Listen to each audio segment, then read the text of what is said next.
New Delhi, you're watching DD India News Hour, India's voice to the world. I'm Preeti Kaur. Coming up in the next 1 hour. US Secretary of State Antony Blinken arrives in Saudi Arabia. Will try to restart fraught ceasefire negotiations in Gaza. Parallelly, Hamas delegation is expected in Cairo for ceasefire talks.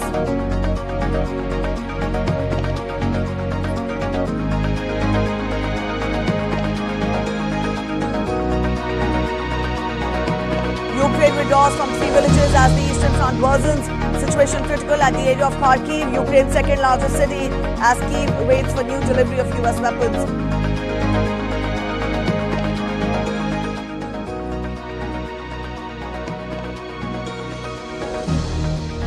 Spain's Prime Minister Pedro Sanchez set to announce his plans to stay on or quit the premiership. Supporters urge Sanchez not to resign. Prime Minister's wife faces business corruption probe.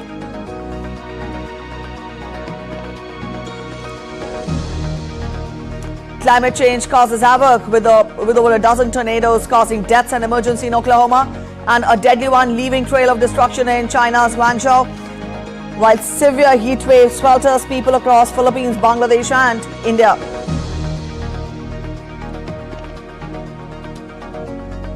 Campaigning for the third phase of India's elections continues. Political leaders woo voters across the country.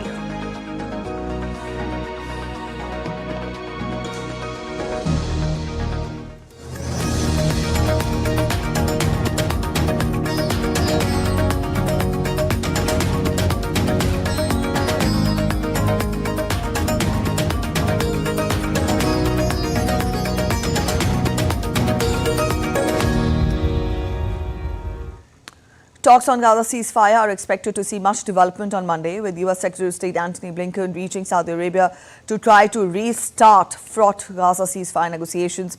While parallelly, a delegation from Hamas is expected in Cairo, which will likely provide a response to Israeli proposal focused on an initial hostage release.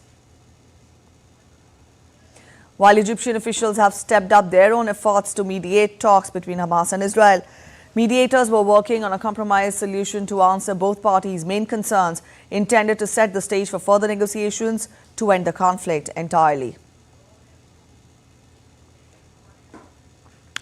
Intense negotiations mediated by Qatar and Egypt led to the release of 105 hostages in an initial deal last November. US President Joe Biden spoke with Israeli Prime Minister Benjamin Netanyahu on Sunday. The White House said Biden has reiterated its clear position on the possible ground operation in Rafah. Washington has said that it could not support a Rafah operation without an appropriate and credible humanitarian plan. Speaking earlier, White House National Security spokesperson John Kirby said that Israel had agreed to listen to US concerns and thoughts before it launches an operation. The two leaders reviewed talks designed to secure the release of some of the hostages held since the Hamas attack, coupled with an immediate ceasefire in Gaza. They also discussed an increased pace of aid deliveries, including preparations to open new crossings into Gaza.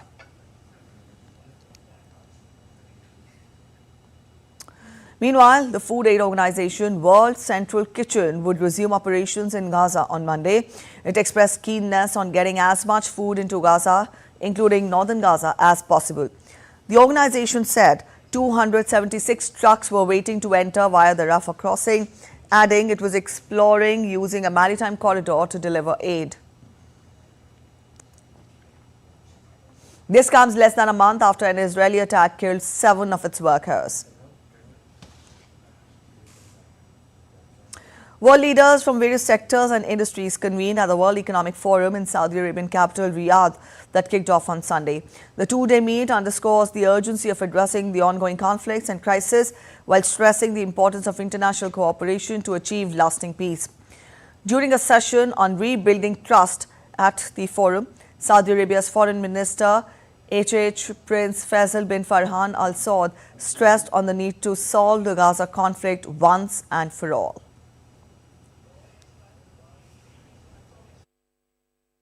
Everybody's interest in the region.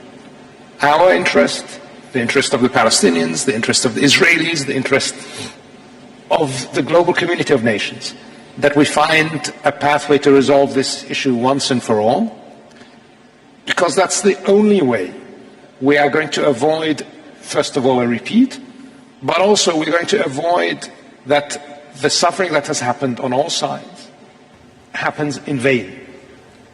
This is just not an approach that is possible. The U.S. Central Command and the Royal Jordanian Air Force conducted a combined humanitarian assistance airdrop into northern Gaza to provide relief to civilians in Gaza affected by the ongoing conflict. The U.S. dropped over 25,000 meals ready to eat. Additionally, more than 13,080 meal equivalents of Jordanian food supplies were also delivered. Meanwhile, Israel's military said on Sunday that the amount of humanitarian aid going into Gaza Strip will be ramped up in the coming days.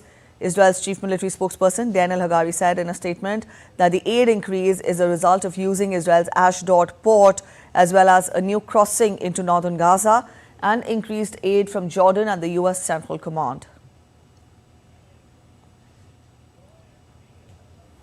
Over the last few weeks, the amount of humanitarian aid going into Gaza has significantly increased. In the coming days, the amount of aid going into Gaza will continue to scale up even more. Food, water, medical supplies, shelter equipment, and other aid. More of it is going into Gaza than ever before. This increase in aid is a result of increased efforts, among them opening the Israeli port of Ashdod, and a new crossing that was opened into northern Gaza, and increasing the amount of aid coming from Jordan through Israel, entering Gaza through the Kerem Shalom humanitarian aid crossing.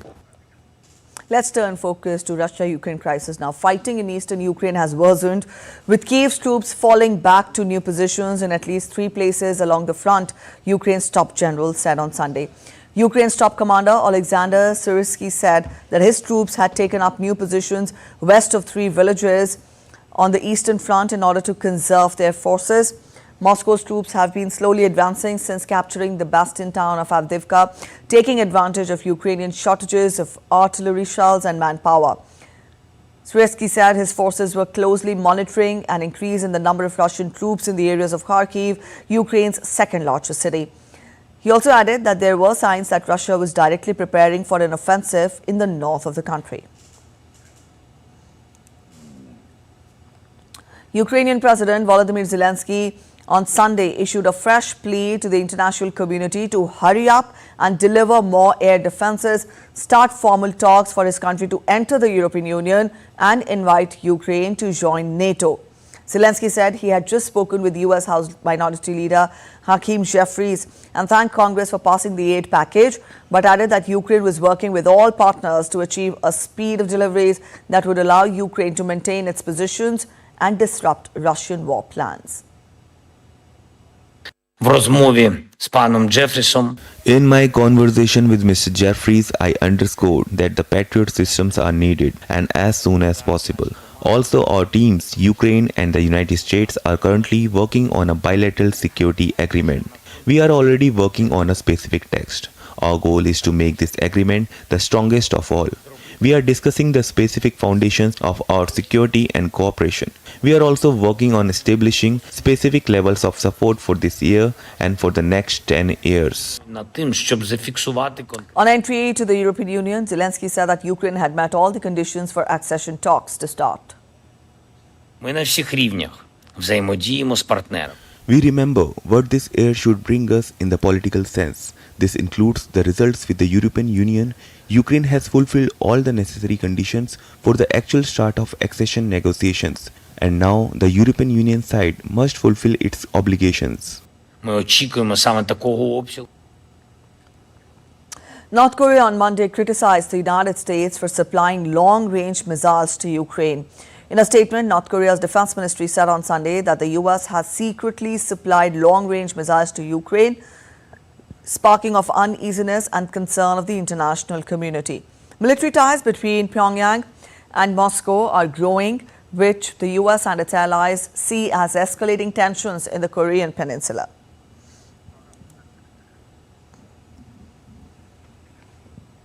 All right, Laura Westbrook joins us with more from Hong Kong. Laura, good morning.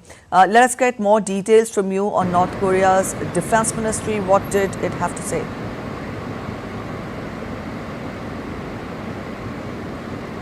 Yes, we have this statement by the North Korean Defense Ministry, which named an unnamed official as saying that the US was secretly supplying long-range missiles to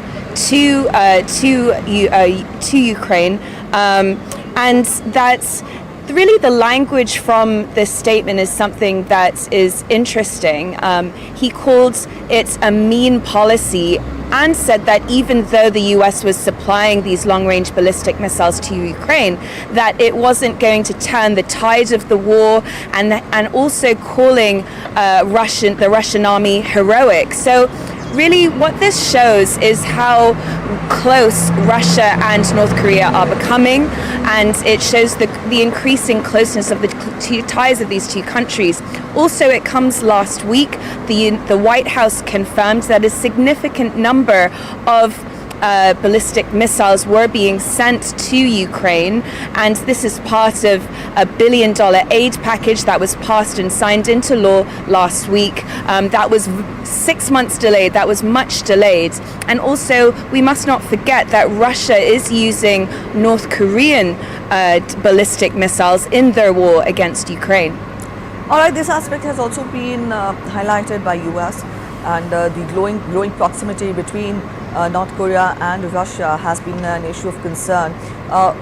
To what extent is North Korea involved with Russia in the war with Ukraine, Laura? Well, North Korea is one of the few countries that has expressed support for Russia in their war in Ukraine. The US and South Korea have accused North Korea of sending ammunition shells, equipment and ballistic missiles to Russia, and that this is helping to fuel the Russian war with Ukraine. And this also follows this meeting between the two leaders, Russian President Vladimir Putin and Kim Jong-un, which took place in Russia last year. And following this meeting, we have seen increasingly these two countries growing ever closer. In that meeting, we saw Kim Jong-un toast Russia and said that predicting a victory. We have heard from South Korean officials who've said that North Korea has shipped some 7,000 containers containing millions of munitions to Russia to be used in the war against Ukraine since last year. And in return, South Korean officials have said that North Korea has been receiving economic aid as well as fuel and military assistance from Kim's forces, but both Moscow and Pyongyang have denied that they have an arms deal. All right, Laura, we'll leave it here. Thank you for joining in with those details. And up next, we take a quick update on South Korean politics now. President Yoon Suk-yeol will meet opposition leader Lee Jae-myung for talks on Monday. It follows a crushing election defeat for the president's ruling party that led to widespread calls for him to change his style of leadership. Yoon's People Power Party failed to make inroads into the opposition's grip on parliament in the April 10th election, which was widely seen as a referendum on the conservative leader's first 2 years in power. The meeting is the first Yoon has held with Lee since taking office.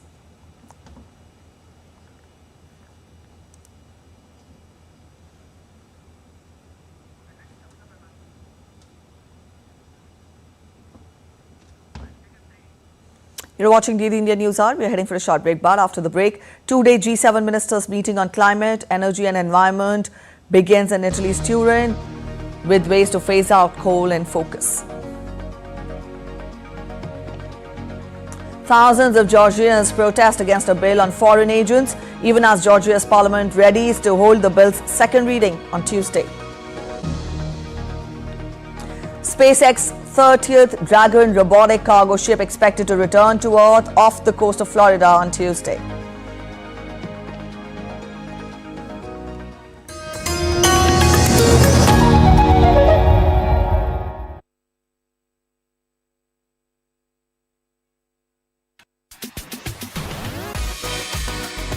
India that invents. India that innovates. India that excites. India that invites. Land of possibilities. Teeming with opportunities. Watch India Ideas each Thursday 8 p.m. only on DD India.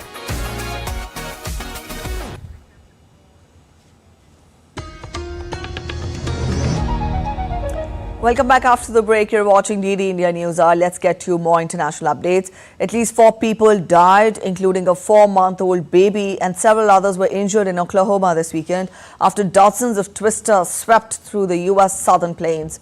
Oklahoma Governor Kevin Stitt on Sunday declared a disaster emergency for the state.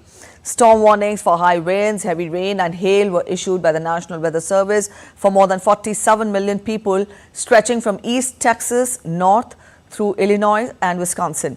More than 30 people were reported to be injured by tornadoes, according to the Oklahoma Department of Emergency Management. More than 20,000 customers in Oklahoma were without power as of Sunday afternoon. At least 5 people were killed, 33 were injured, and 141 factory buildings were damaged as a deadly tornado ripped through China's Guangzhou. The tornado caused widespread devastation in parts of the city. Rescuers from the city's emergency management, weather, fire, waterworks and health departments picked through the debris and conducted searches.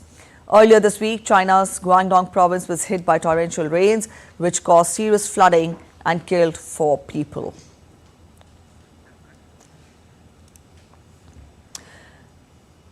Heavy rains and hailstorm wreaked havoc in Pakistan. Heavy rains and also thunderstorms caused flash floods and urban flooding in many districts of Balochistan, killing at least 22 people. The flooding also caused a big tanker that was carrying LPG from Iran to fall into a seasonal stream as floodwater submerged parts of the Quetta-Taftan highway in Noshki district. The Met Department said that overnight heavy rain had caused massive destruction not only in low-lying localities but also in main parts of Quetta. The Met Department has forecast more rains with thunderstorms and lightning in different areas of Balochistan, including Quetta. In Japan, temperatures rose above 30 degrees Celsius as the country experienced an unseasonal heat wave on Sunday. Temperatures reached above 32 degrees in the city of Date in Fukushima Prefecture. The mercury is expected to rise above 30 in many locations during the day on Monday. The meteorological agency said that the temperature rose sharply throughout the country due to high pressure system covering areas near Japan's main island, Honshu.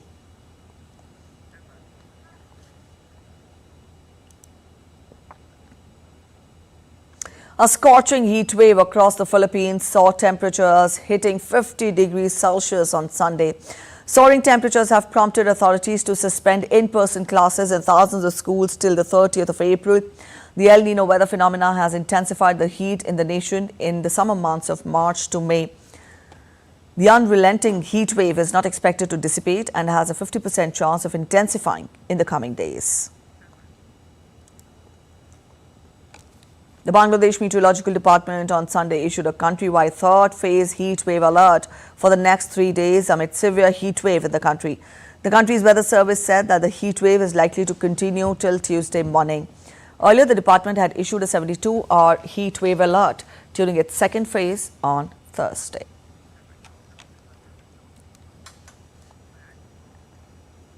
All right, Naval Singh Parmar is joining us from Dhaka to get us more. Naval, we've just told our viewers how people in Bangladesh are grappling with the heat wave. Spell out more details. How has the day begun today and what have been the future predictions by the Meteorological Department for the next few days? Bangladesh is going through a prolonged heat wave, and as per the latest data, since last 76 years, this long heat wave Bangladesh have never seen. It is started on 1st of April and it is now 29th April. Some or other part of Bangladesh is under heat wave condition. And latest on Sunday, Met Department of Bangladesh issued guidelines and predicted that the 3 more days it will persist in Bangladesh, and particularly the northern and western part of Bangladesh, Khulna and Rajshahi division and the northern Rangpur division is experiencing severe to very severe heat wave condition in Bangladesh. on the second, amid this heat wave condition, Bangladesh government and authority allowed to reopening of primary and secondary school and colleges after a Eid holidays, and then after 1 week of suspension of schools, educational institute due to heat wave. The parents and experts are questioning the decision of government as the heat wave warning is still continuing. There is no change in the atmospheric condition, and the government took decision to allow a reopening of school and educational institute.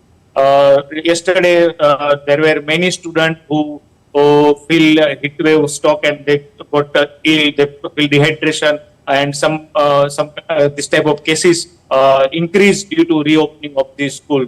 At the same time, moisture level due to increase in humidity, increase in Bangladesh, many part of Bangladesh, and due to the discomfort level of the people now increased. All right, Naval, that was the measures and steps that have been taken by the administration. Can we get more details as to how long is the heat wave expected to continue? Any word from the Met Department on how the days will be in the near future?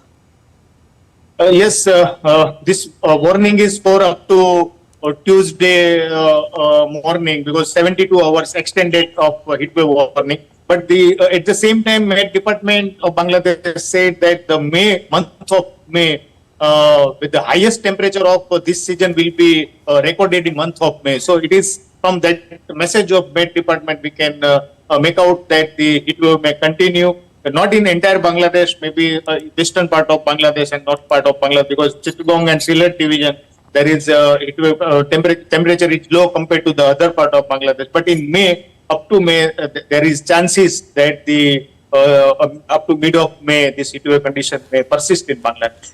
All right, Naval Singh, thank you so much for joining in with those details.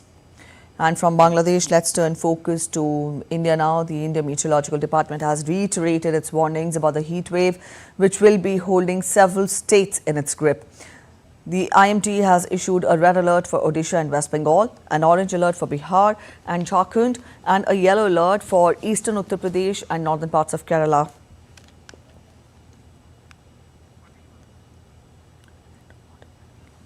The heat wave conditions are likely to get more severe, with the possibility of further rise in maximum day temperatures in Bengal and Odisha due to prevailing hot and humid conditions.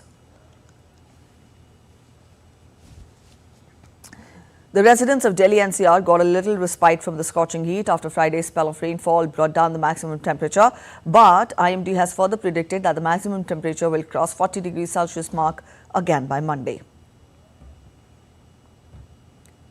Also, intermittent rain accompanied by thunderstorms and hail lashed several parts of Himachal Pradesh, while the tribal areas received fresh snowfall on Saturday, causing a sharp dip in the mercury levels.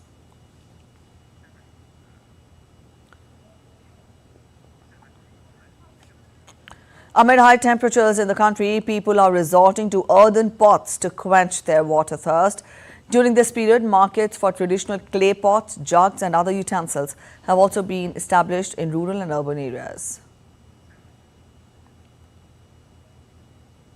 Dibyendu Mondal is joining us from Delhi. Dibyendu, we've just given a broad outline of the weather conditions to our viewers and how the IMD has already sounded red, yellow and orange alerts in different parts of the country. You spell out more details. Let us get more from you on the current weather predictions. And the specific good morning, areas. Yes. Yeah, good morning, Preeti. As far as the weather conditions in Delhi is concerned, the weather seems to be giving us much of a respite in the national capital as compared to the earlier years, because as you mentioned of the recent rainfall. But if we go to the eastern part of India and to the southern part of India, the peninsular India, the heat wave has gripped like never before, especially in the eastern part of India in West Bengal, Odisha, Jharkhand and Bihar. I just came back from Bihar on Sunday. The heat in Bihar was absolutely scorching. There was loo that was continuously blowing in parts of Bihar. And the Met Department also predicted that over the next 5 days, the heat wave condition is going to remain the same as it is at the present time. This phenomena which is being observed in the eastern part of India, this is being said, it has such high temperatures coupled with humidity is being observed after many decades in this part of India. Of course, this is of course due to the rising global temperatures across the world, and also due to the climate change. But having said this, Preeti, the Met Department says that the respite is unlikely to come anytime soon. And for the next 5 days, the temperatures in the eastern part of India will remain between 42 to 45 degrees Celsius, coupled with a humidity of about 60 to 80%.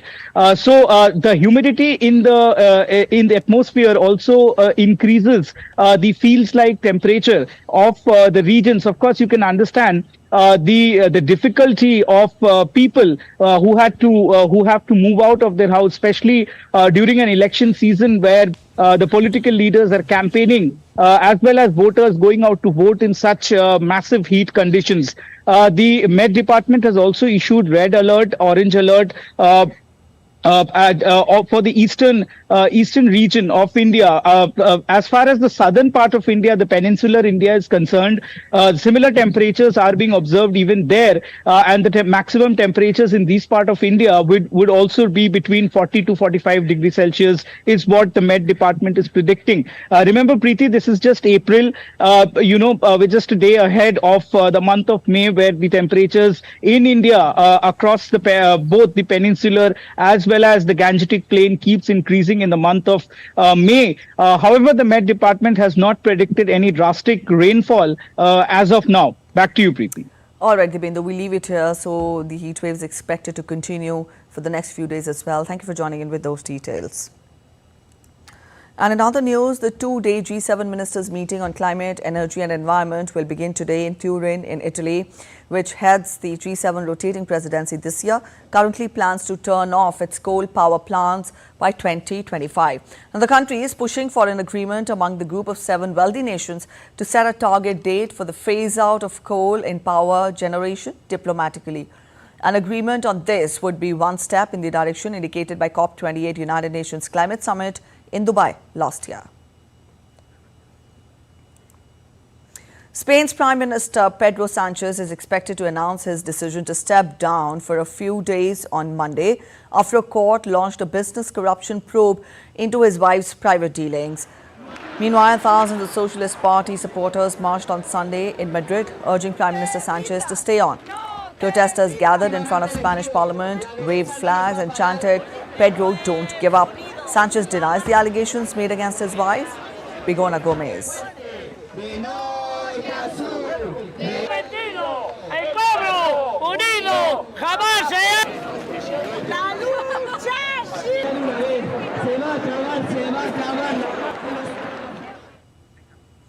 A quick look at other stories making it to the headlines from across the world now. Thousands of Georgians marched through the capital Tbilisi on Sunday to protest against a bill on foreign agents. Georgia's parliament said it would hold the bill's second reading on Tuesday. The EU and Western countries have warned that the bill could halt Georgia's integration with the EU, which granted Georgia candidate status in December.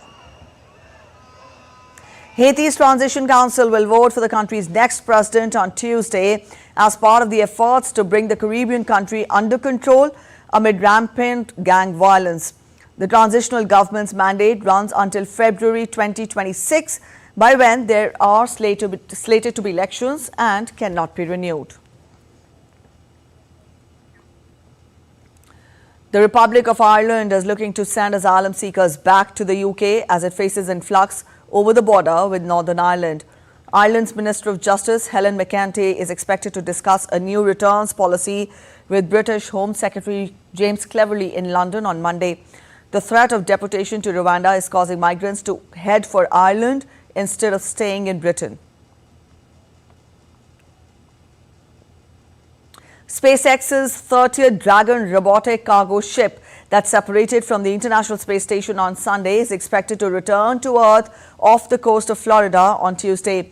Dragon's current mission is being carried out by SpaceX to resupply the ISS under a commercial resupply services contract with NASA.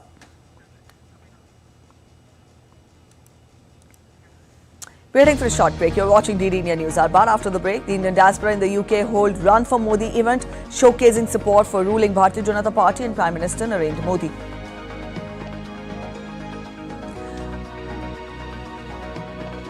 A pressing issue of river erosion in Ganga River worries the populace in West Bengal. Stay with us for a special report. Amidst the state of Uttarakhand grappling with fires, fire officials prohibited from taking leaves during the forest fire season.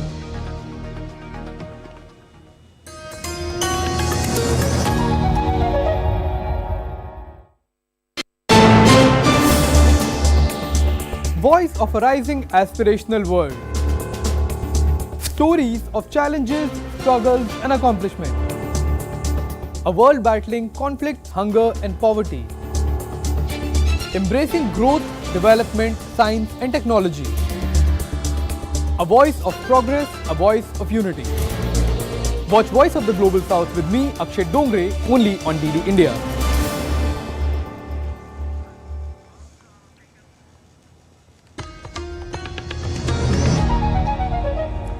Welcome back. After the break, you're watching DD India News Hour, and now we get you the latest on the world's largest democratic election in India.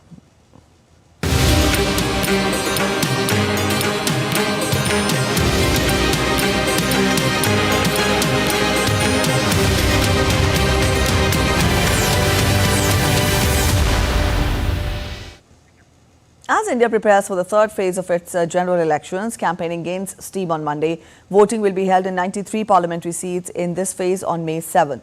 Prime Minister Narendra Modi is set to hold rallies in Maharashtra and Karnataka. 11 lower house constituencies in Maharashtra and 14 in Karnataka will be going to polls in the third phase. BJP leader and Union Home Minister Amit Shah will be holding public rallies in Bihar and will be conducting a roadshow in Assam. Opposition leader Rahul Gandhi will be addressing a rally in Gujarat's Patan. 25 seats in the state are going for polls in the third phase. NCP leader Sharad Pawar and Shiv Sena's Uddhav Thackeray are scheduled to hold a joint rally in Maharashtra.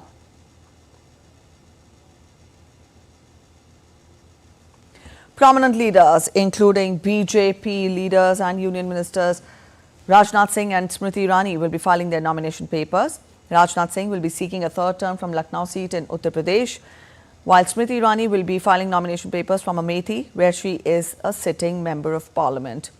On Sunday, Smriti Irani was seen riding a scooter as she met people in Amethi. The poll battle is being closely watched in the constituency, with the opposition Congress yet to announce a candidate. In 2019, Irani had defeated Congress leader Rahul Gandhi from Amethi.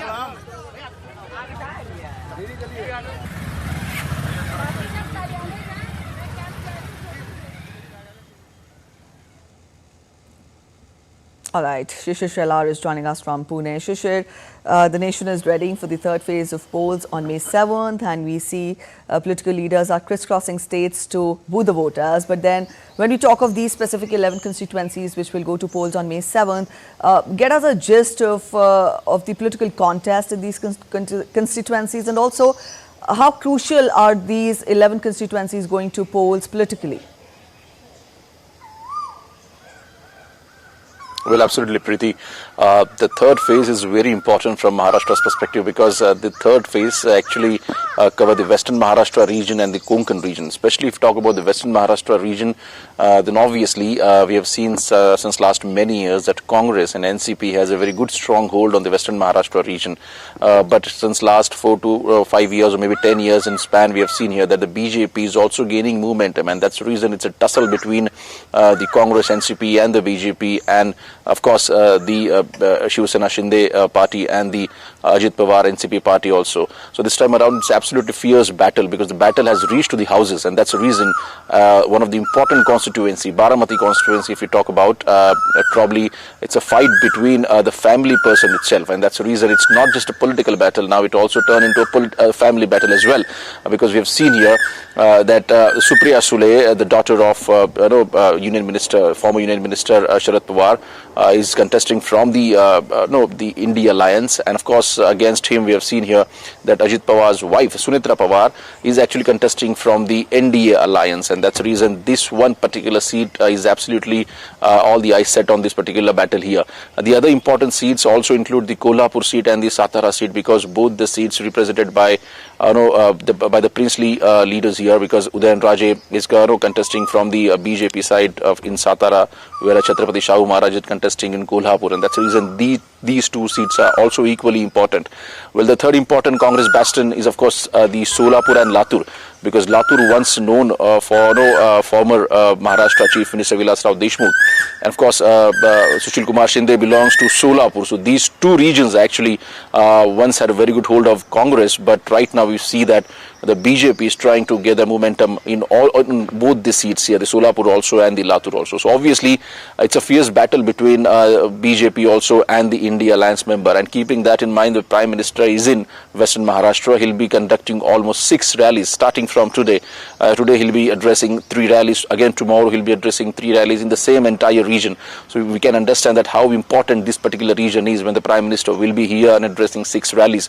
Well, at this point in time, if you look at the entire picture, especially from this particular region, we have seen some of the big names are in the fray, and that's the reason from NDA alliance we have seen the Prime Minister will be conducting rally along with the other important star campaigners. On the other hand, even the India alliance is also trying very hard, and at the same time we have seen some of the big leaders like Sharad Pawar, Uddhav Thackeray will be also addressing rallies in Pune, near Pune in Varja. Again they'll be contesting rally in Solapur in support of Praniti Shinde. So obviously the big leaders from all the political parties are actually in the western region of Maharashtra and will be addressing the rallies here for the next 2 days here. Well, as far as the issues are concerned, of course, I'm right now in Pune, and Pune is known as one of the important cities in Maharashtra after Mumbai. Obviously, the Pune has developed since last 10 years, and that's the reason the Pune's issues are quite different.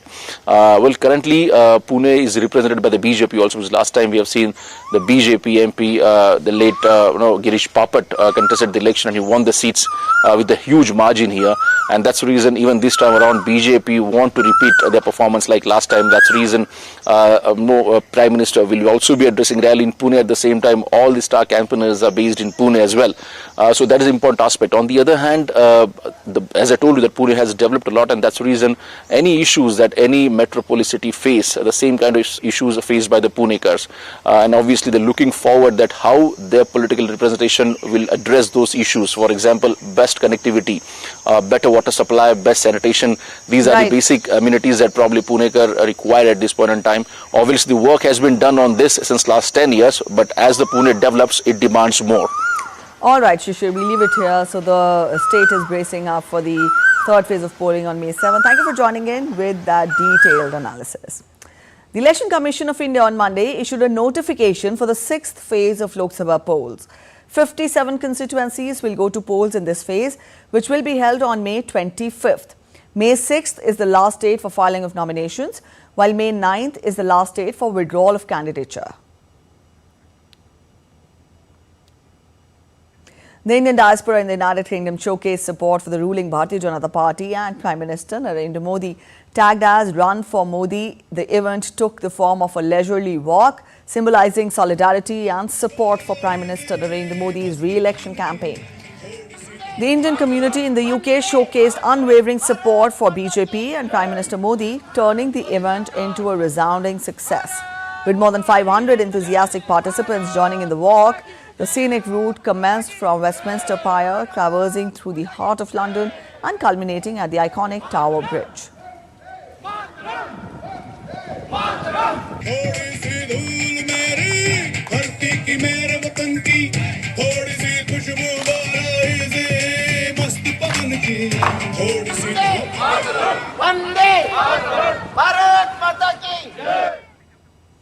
In the ever-evolving landscape of Indian democracy, a new narrative is unfolding, one where senior citizens are not just participants but trailblazers. TD India's Nupur Praveen reports on how the elderly in the country are celebrating the festival of democracy like nobody else. In the heart of a nation where every vote counts, a silent yet formidable force rises. Amidst the hustle and bustle of urban apathy, the wisdom of our elders stands strong. In the city that you live in, there would be a lot of trees, most of them young and fresh, that bloom hope. But there would also be trees that are old and barren. They talk about resilience and wisdom. In the parliamentary elections of 2024, India's old and wise, the senior citizens, are set to rewrite the narrative of voter participation. With nearly 970 million registered to vote, this year's general elections in India is witnessing a historic surge. Among these, 10.8 million voters are 80 years and above, including over 200,000 centenarian voters. For the elderly, voting is not just a duty, but a fundamental political right and a matter of individual choice. Vote डाल के बहुत खुशी मिलती है, एक एक vote से ही, एक एक बूंद से ही गड़ा बढ़ता है। मैं तो 18 साल की उम्र से वोट डाल रही हूँ, ये मेरा अधिकार है। मैं पिछले 50 साल से वोट करने जा रहा हूँ और अच्छी सरकार तो तभी बनेगी जब वो अच्छी सरकार आएगी और देश का हमारा तरक्की करेगा। हमें 5 साल में तो ये आता है मौका कि हमें अपना देश का कुछ अच्छा प्रधानमंत्री या मंत्री अच्छे ढूंढने चाहिए। Most important thing and every Indian must vote. It's high time we share the enthusiasm of the senior citizens around us and take part in the biggest festival of democracy. In a landscape where change is inevitable, the roots of our democracy run deep. And it is anchored by the resolve and wisdom of these elderly citizens of India and the aspirations of the youth. The multi-phased elections to elect the 18th Lok Sabha is underway, and it is your time to go out and vote. With camera person Naveen, this is Nupur Praveen for DD India. A raging forest fire incident in Uttarakhand has escalated to alarming proportion. The fire that broke out in Nainital on Friday has prompted the administration to mount a concerted effort to contain the blaze, calling upon both Forest Department employees and army personnel for assistance. Meanwhile, 3 people were arrested amid raging forest fires in Uttarakhand, especially in the Kumaon region. The state government has issued an order prohibiting forest officials from going on leave in the forest fire season, which commences from February 15th and ends on June 15th. In the meantime, Uttarakhand's Forest Department has noted a worrying increase in forest fire occurrences, documenting 26 incidents in the Kumaon region and 5 in the Garhwal region within a span of 24 hours. These fires have devastated around 33.34 hectares of wooded area. On Sunday, a fire incident broke out in Uttarakhand's Almora near Patal Devi. Uttarakhand police prevented it from reaching the populated area.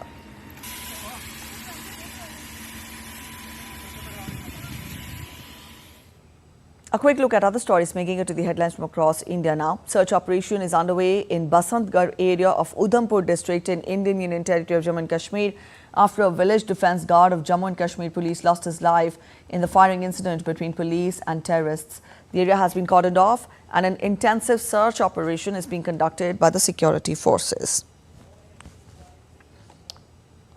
A fire broke out in a market in Gujarat's Nadiyar due to short circuit. As per the investigation, there were no casualties reported and fire was brought under control in a short while.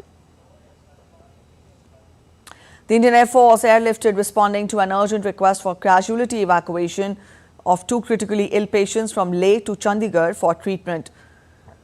Faced with marginal weather, the quick planning and execution by IAF and local civil administration was instrumental in saving the 2 lives, one a victim of road accident and the other experiencing cardiac issues.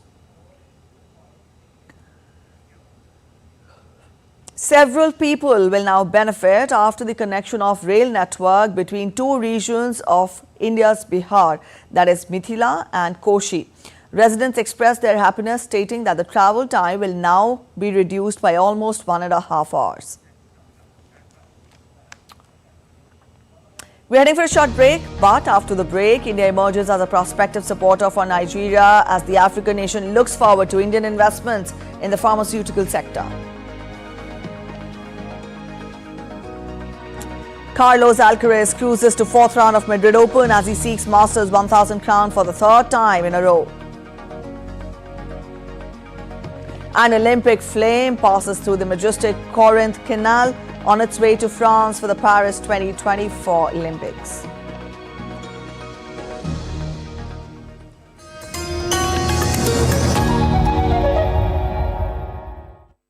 hype versus facts. In-depth news and analysis with experts who will help you decide why this election matters. DD India is the main election headquarters with numbers most accurate, data most reliable, and viewership across the platforms. Stay tuned to the Great Indian Election only on weekdays at 8:30 p.m. IST and 1500 hours GMT.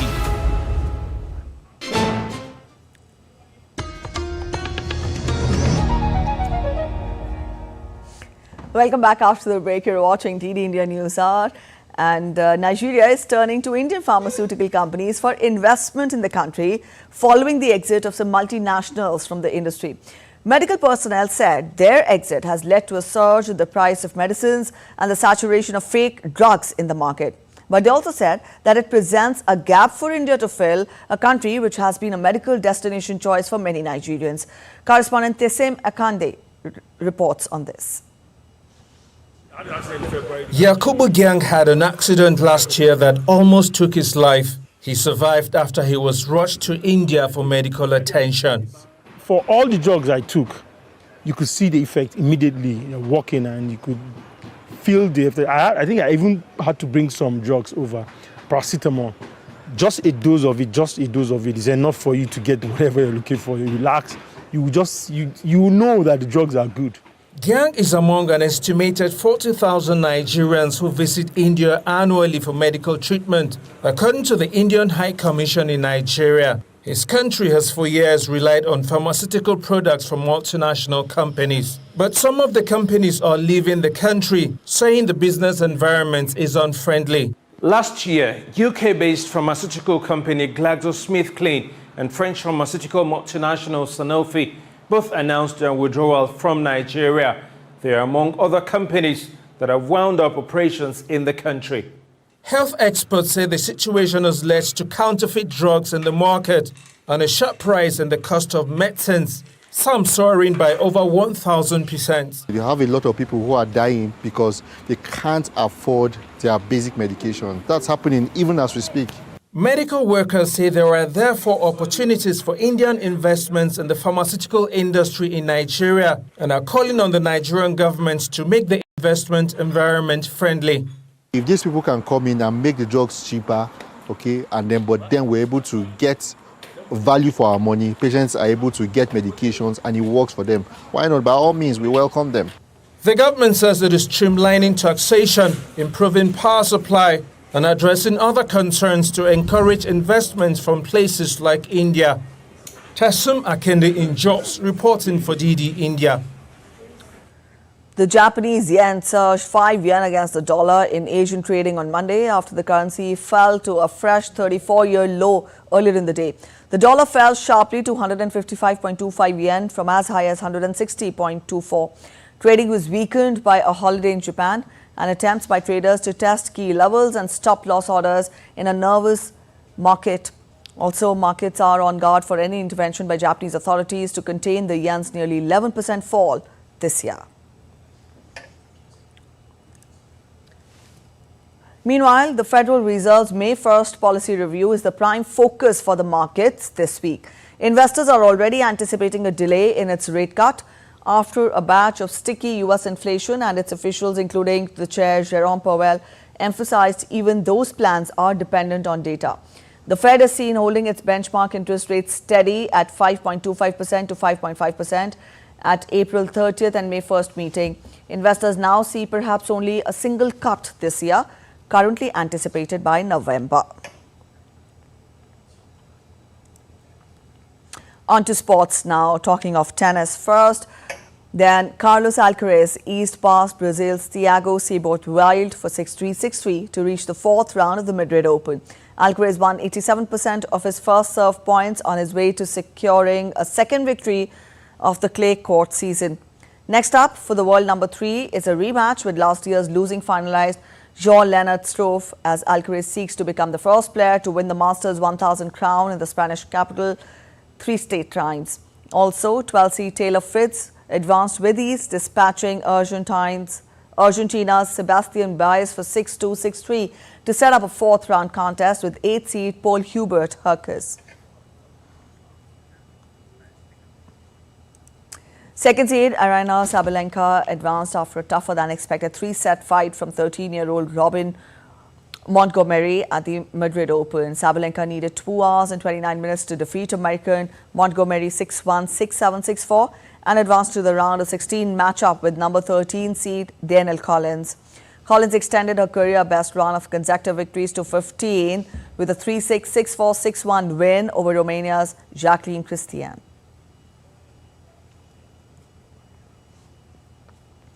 Number 4 seed Elena Rybakina of Kazakhstan sailed to a 6-4, 6-1 victory over Mayar Sherif of Egypt. Rybakina next faces Czech Sara Bielik, who sailed to a 6-3, 6-1 win over Ashlyn Kruger. Russian Mira Andreeva reached the round of 16 for the second straight year by dispatching number 7 seed Marketa Vandruzova of the Czech Republic 7-6, 7-5, 6-1. After tennis, let's talk of cricket now in a battle of power hitters at the IPL. Kolkata Knight Riders will square off against Delhi Capitals in the eastern city of Kolkata. Delhi are on the rise with 4 victories in their last 5 games and are starting to look like a formidable team. They will aim to capitalize on Kolkata's bowling weaknesses and climb into the top 4 of the league standings. Jake Fraser-McGurk, who was brought in as a replacement for Lungi Nigidi, has proved to be a game changer for Capitals with his explosive batting at the top of the order. On the other hand, Kolkata Knight Riders have struggled with their bowling. Apart from spinner Sunil Narine, none of the Kolkata bowlers have been able to make a significant contribution, but their batsmen are in top form. These two sides have logged horns 34 times. Kolkata Knight Riders have won 17 matches, while Delhi Capitals have been victorious 16 times. A 41-ball unbeaten 100 from Will Jacks and a half-century by Virat Kohli powered Royal Challengers Bangalore to a 9-wicket win against Gujarat Titans in Ahmedabad on Sunday.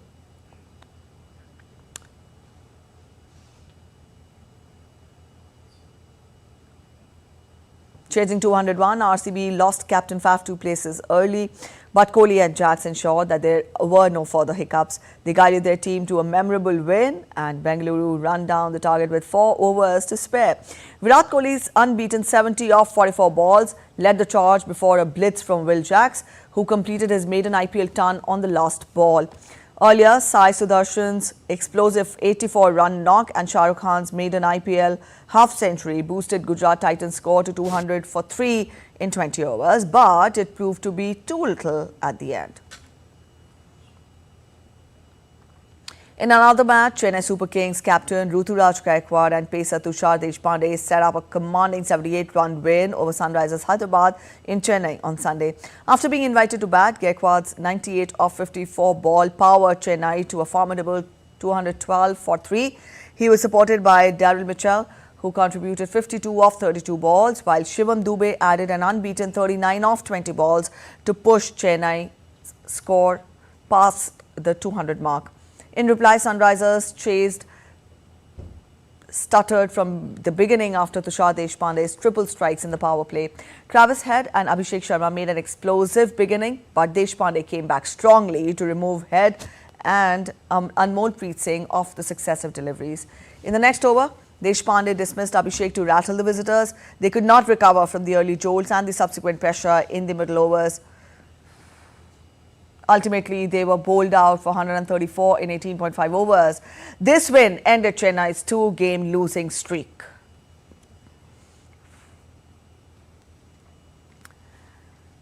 Paris Saint-Germain were crowned League One champions for a record-extending 12th time as their third straight title was wrapped up following another dominant domestic campaign when second-placed AS Monaco lost 3-2 at the Olympique Lyonnais. Paris Saint-Germain, who missed the chance to secure the title on Saturday when they drew 3 each draw with Le Havre, have 70 points, 12 ahead of Monaco with 3 games remaining. The champions have suffered just 1 league defeat this season against Nice in September, and while they made a slow start to their campaign, once they took the top spot, they never looked back. Manchester City took another step in their bid to win a fourth consecutive Premier League title with a 2-0 victory over Nottingham Forest. Pep Guardiola's men kept the pressure on leaders Arsenal, pulling to within a point of the Gunners, who held on to win 3-2 at Tottenham Hotspur. Forest had matched City in a nervous first half at the sun-drenched City ground before Josko Gvardiol got the holders on the scoreboard with his second career league goal. Forest had only 10 men at the pitch at the time following an injury to Neco Williams. Erling Haaland made a quick impact when he entered the game as a substitute, scoring a league-leading 21st goal of the season. The Olympic flame passed through the majestic Corinth Canal on board the three-masted ship Bellum on its way to France for the Paris 2024 Olympics. The Bellum, which was built in 1896, left the port of Perroger on Saturday. After an 11-day voyage, it will arrive in the southern city of Marseille on March 8. Paris Games organizers had received the flame on April 26th at a ceremony in Athens' Panathinaik Stadium, which is the site for the first modern Olympics in 1896.